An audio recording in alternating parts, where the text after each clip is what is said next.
In the next 40 minutes, we will introduce CellBlender, a cellular microphysiology modeling tool that aims to simplify the construction of realistic biological models of biochemistry in cells, including the construction of cellular anatomy, definition of both freely diffusing and membrane-bound biomolecules, and definition of reaction pathways. We will present a tutorial in which we build a simple model which uses many of CellBlender's features. As shown here, the model is a simple cell with two organelles, organelle 1 and 2, each adorned respectively with transporter molecules T1 and T2.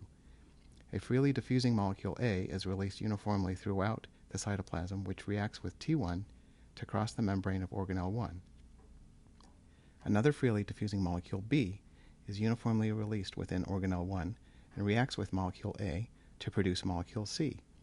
Note that because A, B, and C can't penetrate the organelle membranes, they will only cross over through a transporter molecule reaction. After C is produced, it can react with transporter T1 to be moved into the cytoplasm. Here, C will diffuse freely until it meets transporter T2, at which point it can be transported across the membrane and become isolated in organelle 2. Because all the reactions are irreversible, this reaction will eventually lead to the extinction of molecule A and accumulation of molecule C in organelle 2. Although this isn't a model of a known biochemical process, the transport of molecules across the membrane is ubiquitous, and similar reactions occur in the nucleus, mitochondria, and endoplasmic reticulum.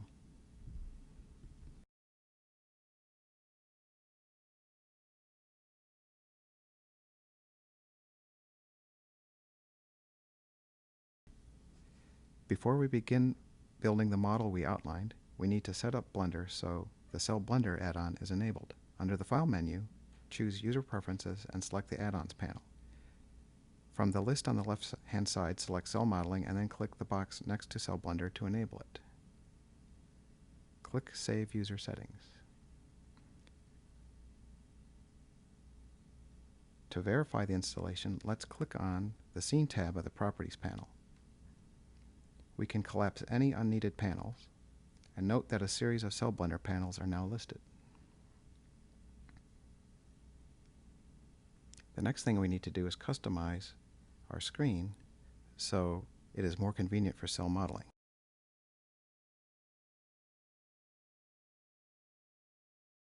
The outline panel is too small, so we'll eliminate this one and create a larger one by duplicating the 3D view window.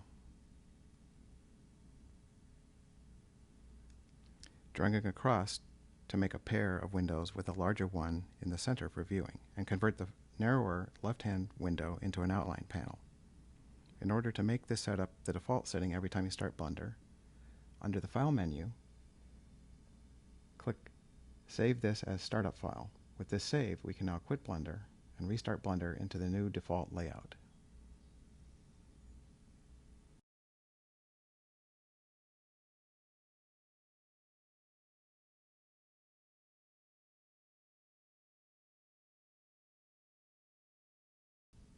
We are now ready to begin our modeling project. Blender will start up with a cube in the center, but we won't be using this in our model, so we delete the cube by selecting the cube with the right mouse button and hit the X key to delete it.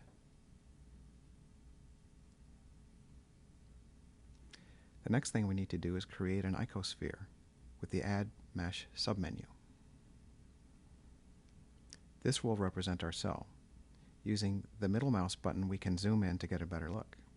On the left-hand tool panel, change the radius to 0.625 microns.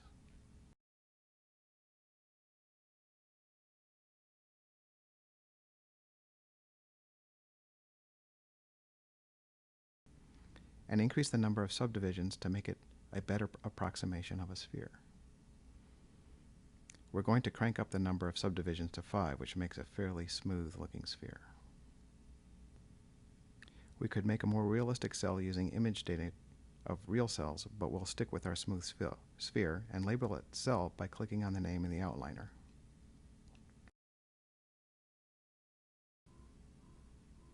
In order to see the organelles we're going to put inside the cell, we select the wireframe view mode by selecting it from the menu at the bottom of the 3D view window, hitting the Z button on the keyboard board will also toggle the view mode between wireframe and solid mode.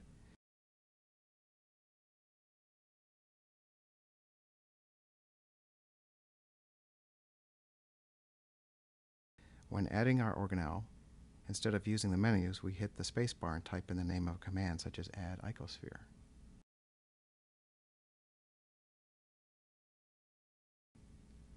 Hitting enter will place another icosphere with the same dimensions as the previous one. We can see that this is a new object by changing the radius to 0.3 microns.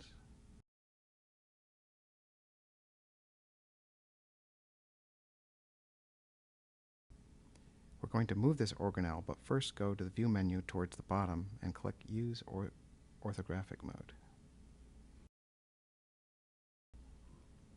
This is a more convenient viewpoint when manipulating 3D objects.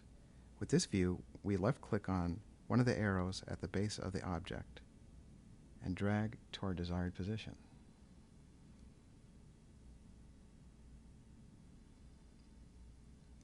We add another icosphere with the spacebar,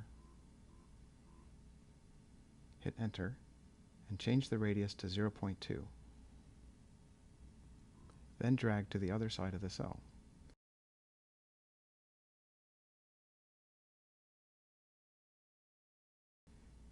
We now change the names of our new icospheres to Organelle 1 and Organelle 2.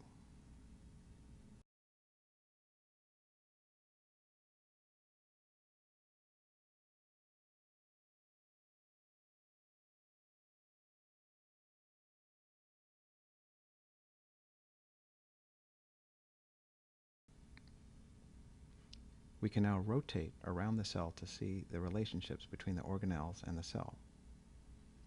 Before moving on, make sure both organelles are inside the cell and are not overlapping with each other or the cell.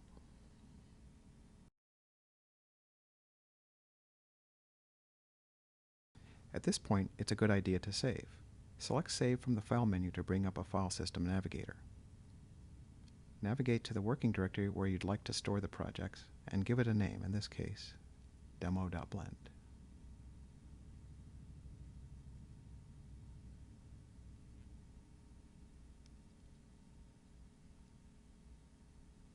Then click Save Blender File. The familiar Ctrl+S keyboard shortcut will save our project under the same name in the future, which is a good idea to do frequently. The next thing we need to do is configure the project as a CellBlender project.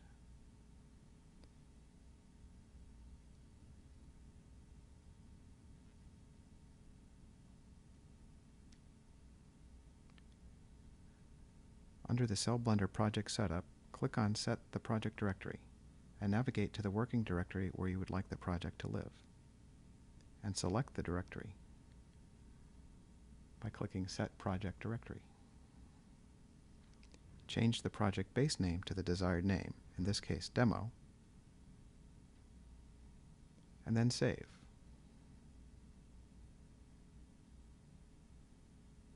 Ctrl+S will save it.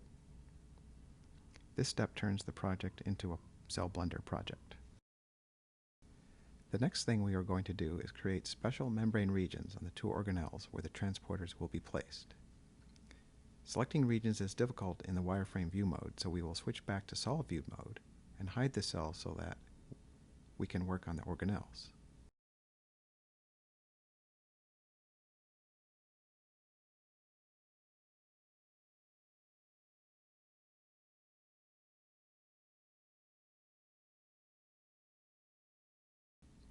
This is done by clicking the eye on the outline panel next to the object.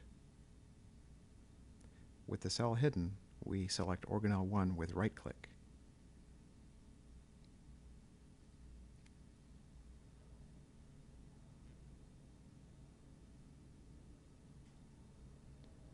We can then select View Selected from the View menu, making the object the center of rotation of the view. We can do the same to Organelle 2, centering the view on this object. This is a very convenient way to switch back and forth between editing of different objects.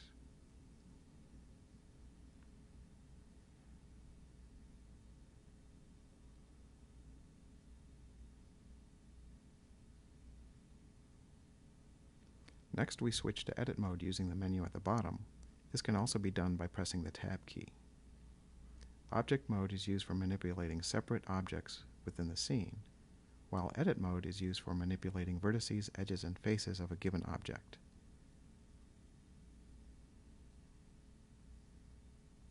When we first select edit mode, we see that all vertices are selected by default. We can toggle select all and select none by pressing the A key on the keyboard.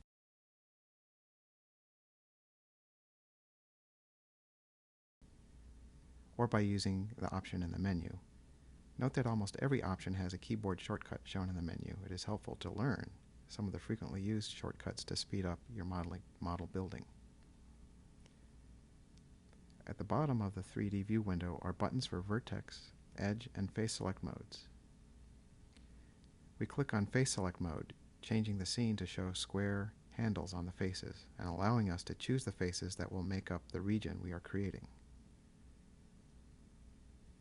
We now switch to the Objects Property panel, and at the bottom we expand the Define Surface Regions CellBlender panel.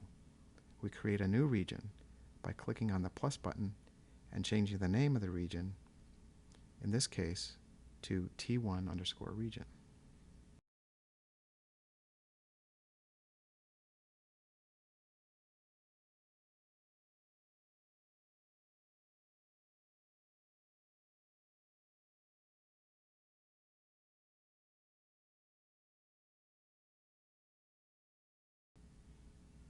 To create a region, we select the Circle Select tool from the Select menu, or by pressing the C key on the keyboard, as shown in the menu.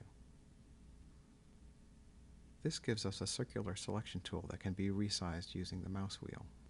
We left-click and hold to select the desired region, sweeping out a region like a spray can.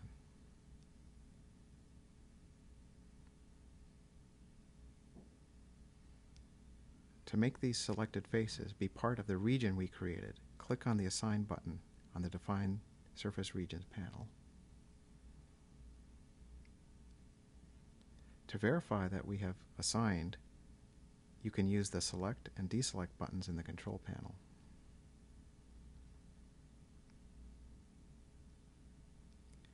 This completes the region on Organelle 1. We are now ready to switch to Organelle 2 and create a region on it.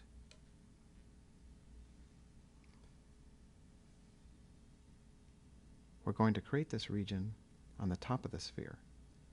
So we rotate to look down on it and hit the Tab key to go into edit mode.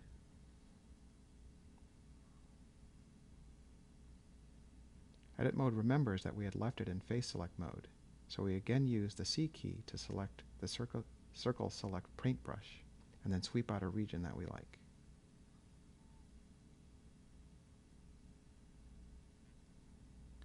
We create the new region in the same way, but in this case we name it T2 region.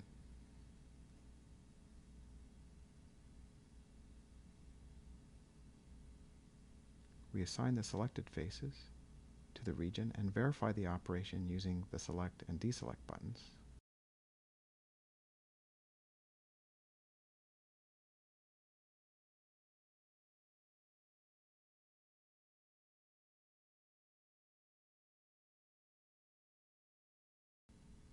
Our regions are now created, so we make the cell visible, go back to wireframe mode, and save.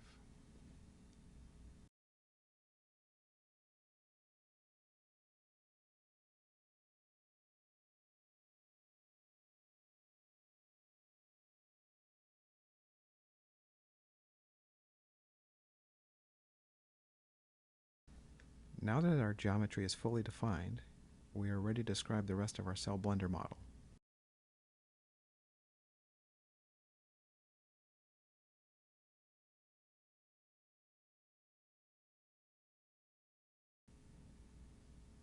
First, we need to select the three objects that we've just created: the cell, Organelle 1, and Organelle 2, and add them to the CellBlender model so the simulation recognizes the geometry and properly exports it later when we run our simulation. With the objects selected, we go to Model Objects, CellBlender panel, and press the plus button to add them to the model.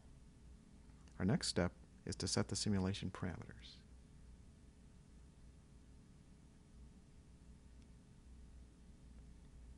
First, changing the number of iterations to perform, in this case 20,000, with a time step of 1 microsecond.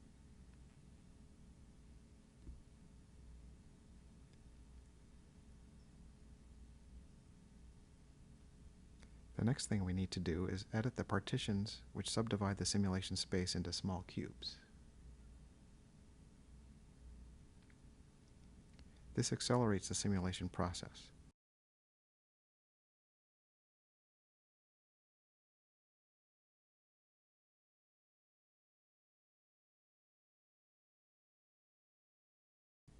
The default spacing of the partitions is a little bit too fine for our purposes, so we change it to be 0.05 microns.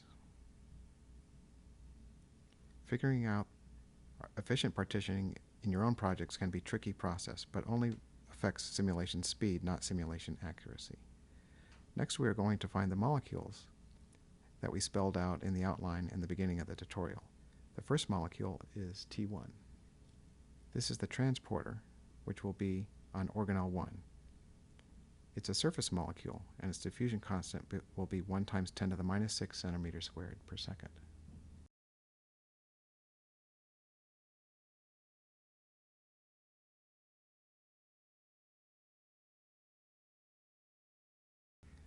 Notice when you hover over any button in the user interface, you can see bubble help that pops up and gives a hint about the purpose of the button.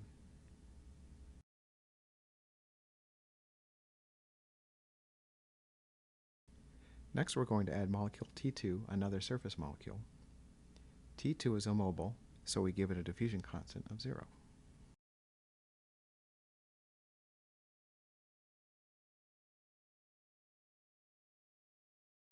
Next, we add molecule A, which is a volume molecule, and diffuses freely in the cytoplasm in the cell. We set the diffusion constant to be 1 times 10 to the minus 6 centimeters squared per second.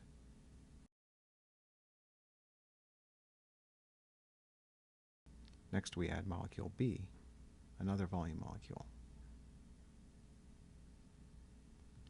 and set its diffusion constant again to 1 times 10 to the minus 6 centimeters squared per second.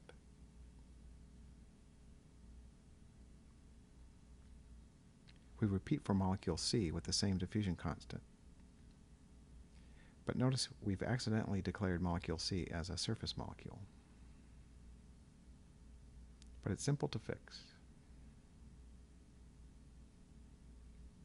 And change it to a volume molecule as we scan over each molecule and verify the definitions.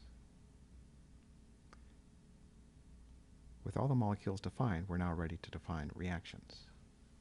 Open the Define Reactions panel and hit the plus key to add a reaction. In the reactants text box, we type in the first half of the reaction, in this case A with an apostrophe denoting A on the outside, plus T1 with an apostrophe indicating that it's facing outward.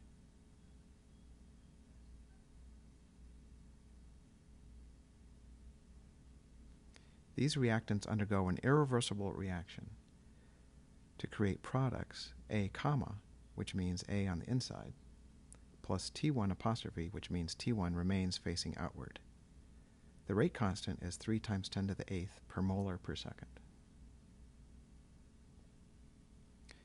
The second reaction will be A plus B irreversibly producing molecule C. Because both reactants are volume molecules, no orientation marks are required when writing this reaction. The rate constant is 1 times 10 to the 9 per molar per second.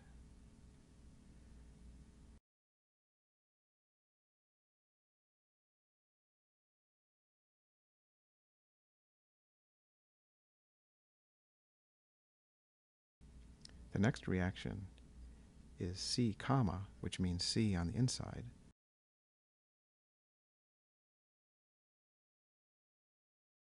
plus T1 facing outward, irreversibly creating C apostrophe, meaning C on the outside, plus T1 apostrophe still facing outward, with a forward rate constant of 3 times 10 to the 8th per molar per second.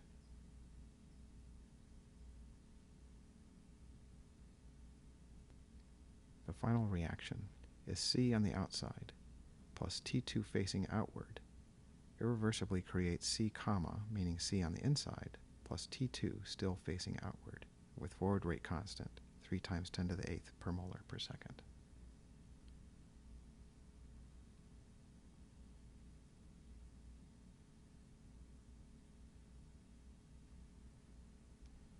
We have now defined all desired reactions.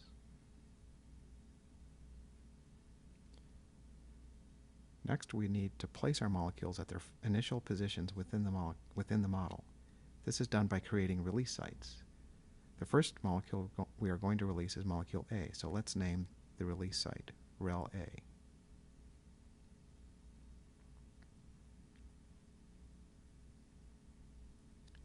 It will release molecule A and will be released inside an object or a region.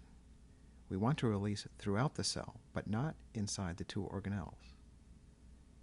To do this, we say cell all minus the union of organelle 1 all and organelle 2 all. This is a Boolean operation that will release the molecule A inside the cell, but not inside the two organelles.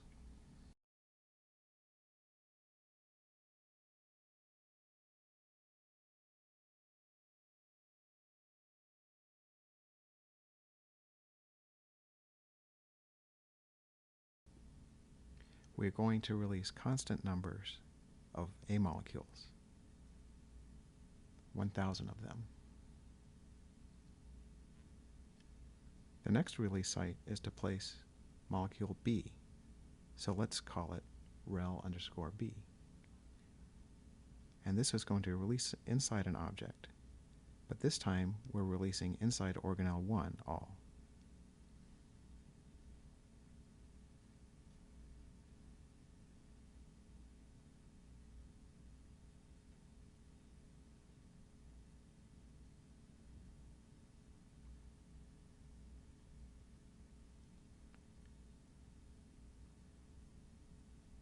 Again, a constant number, 1,000. So we have equal numbers of A and B being released, but in two separate compartments. The transporter T1 is what will cause molecule A to be transported inside of organelle 1, as we described in our reactions. So we're going to create a release site called rel T1. It's going to be an object release. We need to declare an orientation since T1 is a surface molecule. In this case, we select top front, and we're going to release these on organelle 1 in the T1 region.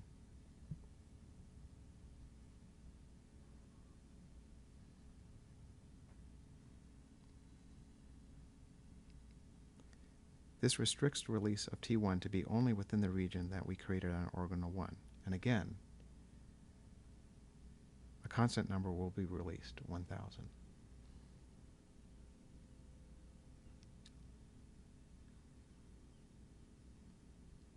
Finally, we need to release T2. Let's create rel T2 as a T2 release site, which releases molecule T2. The orientation is also top front. We are releasing in a region, but it's going to be released on organelle 2 in the region we created, T2 region.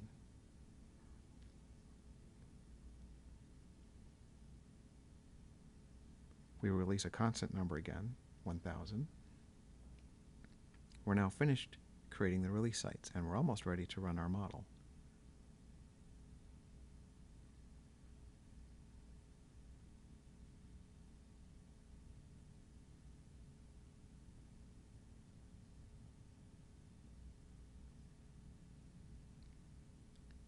A final step is to enable reaction output, so MCell will create numerical output for plotting and enable visualization output, so we can visualize the dynamics that the simulation will create.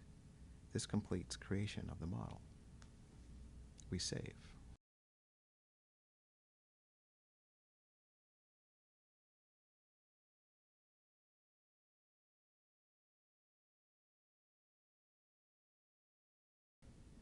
In order to run the model, we need to export it.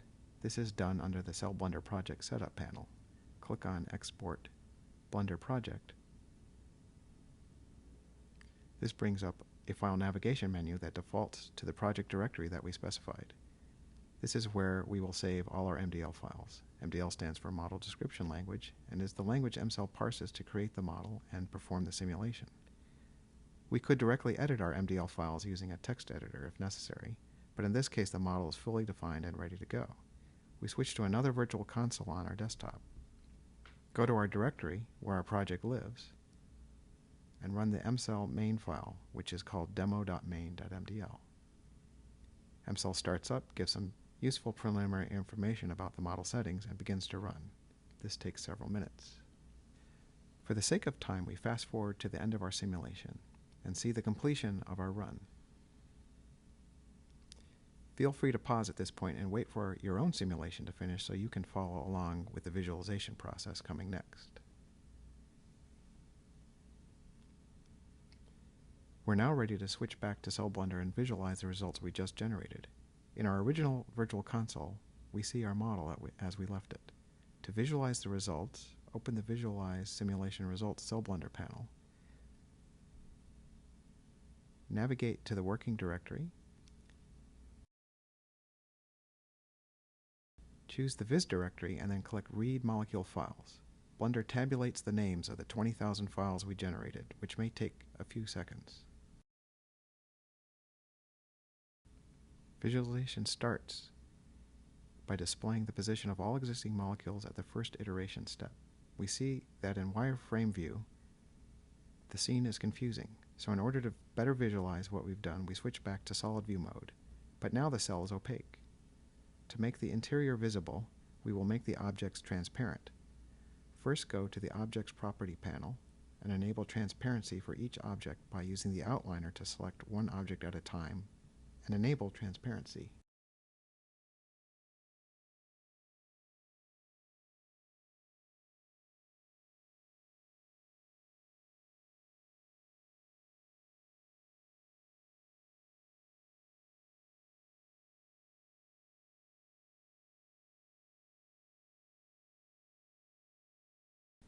Select the cell object, make a new material. Check the transparency option and set an opacity lower than 1. The cell is now transparent and we can see the A molecules in the cytoplasm of the cell. The two organelles, however, are still not transparent. Since we've created a material which is transparent, instead of creating a new material for those objects, we can choose to associate an object with the transparent material we've just created. Select organelle 1 and choose the material we've just created. We do the same for organelle 2.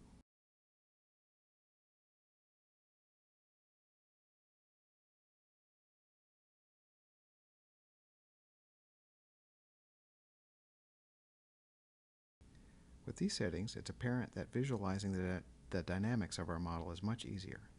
We can now see the initial conditions that we specified in our CellBlender setup. The molecules of A are red and are in the cytoplasm, but outside the two organelles. The B molecules, which are green, are inside organelle 1.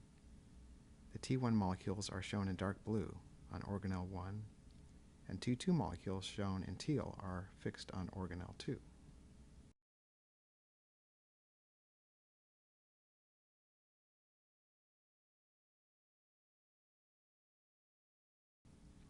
We see under the molecule objects in the outliner that we are displaying molecules A, B, T1, and T2.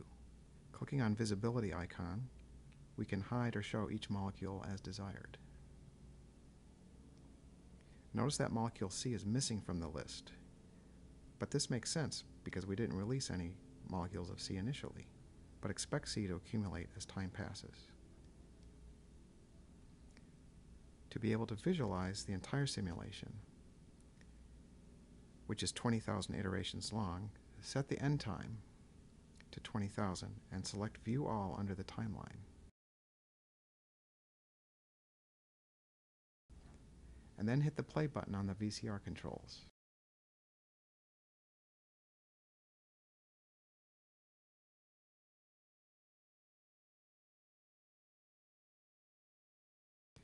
While the animation is playing, we can rotate the scene and view it from any angle. The playback controls are similar to any standard playback device, with start, stop, pause, rewind, and fast forward.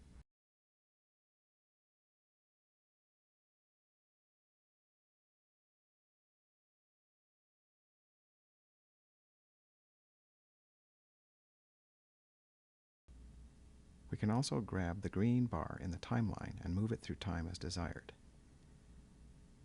After some time has elapsed, A molecules have disappeared, and we've begun accumulating C molecules in the cytoplasm of the cell, which are then transported into organelle 2 and accumulate there.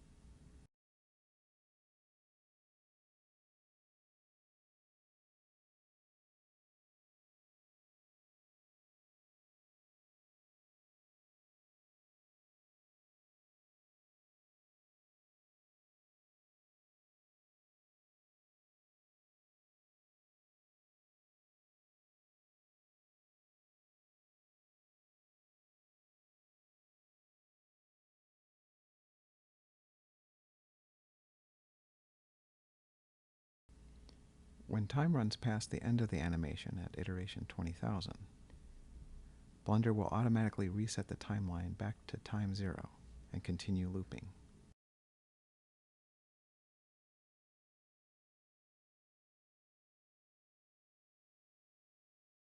While it's playing, we can hide and show molecules to help simplify the scene and get a better understanding of the dynamics of each molecule.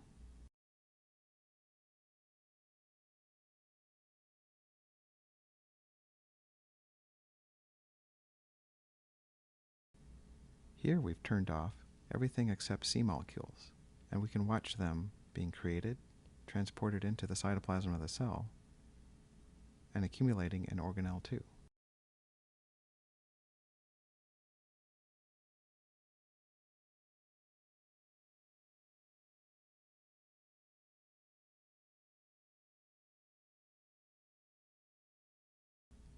This concludes our demo of CellBlender,